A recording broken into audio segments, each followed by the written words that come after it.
সামনের মাসগুলোতে আন্তর্জাতিক পর্যায়ে ব্যস্ত সূচি বাংলাদেশ ক্রিকেট দলের। এশিয়া কাপ, টি-20 বিশ্বকাপের দিকে চোখ টাইগারদের। তবে এর আগে এ দলের ব্যস্ততা থাকছে অস্ট্রেলিয়া সফরে, যেখানে টপ এন্ড টি-20 টুর্নামেন্ট আর 4 দিনের একটি টেস্ট খেলবে বাংলাদেশ এ দল।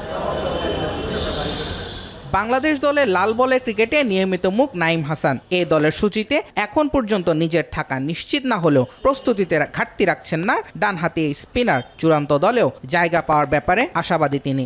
এখন যদি আমাকে সিলেক্ট করে তো অবশ্যই যাব। আমার তো ওখানে গেলে আমি বাইরের দেশে প্লেয়ারদের সাথে খেলবো, কন্ডিশনটা নতুন কন্ডিশন আমি জানবো। মেনলি দেখেন এই টিমে খেলতে যাওয়া যখন যায় ওখানে আপনার দেখেন যারা ফিউচার ন্যাশনাল টিমে খেলে ওইরকম প্লেয়ার থাকে। সামনে এশিয়া কাপ এবং বিশ্বকাপ, টি-20তে সুসময় পার করা বাংলাদেশ দল বৈশ্বিক পর্যায়েও ভালো করবে সতীর্থদের নিয়ে এমন প্রত্যাশার কথাই জানালেন এই স্পিনার। আলহামদুলিল্লাহ খুব ভালো খেলছে ওরা। আমার বিশ্বাস ওরা ওখানে খুব ভালো রেজাল্ট করবে।